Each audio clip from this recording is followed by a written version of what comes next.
Hello and welcome to this video. In this video we will be looking at the MVC architecture. AngularJS follows the MVC architecture. MVC stands for Model View Controller.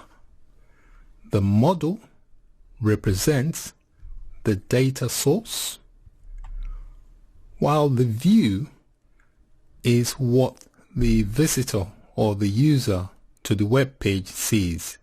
This is usually the HTML page. The controller is what controls the interaction between the model and the view. So the controller in a way acts as a mediator between the model and the view. Manipulates the model based on the user interaction. So the controller controls the interaction between the model and the view. This is just another illustration showing the MVC model. Again, we've got the controller which controls the interaction between the model and the view.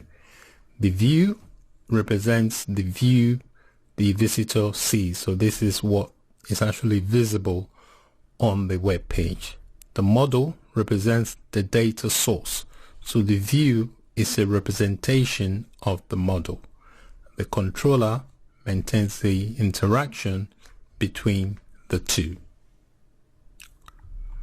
The advantage of this type of architecture is that it makes your code more efficient and easier to read and maintain.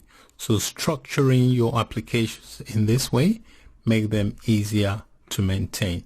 So in the MVC model, the processing is actually separated from the actual model.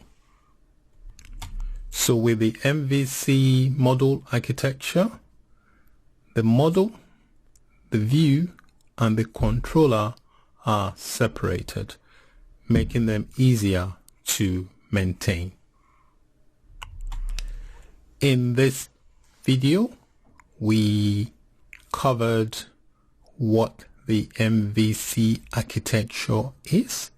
This is the type of architecture that AngularJS follows to make the code more efficient and easier to manage and read. Thank you so much for your time. Take care and bye for now.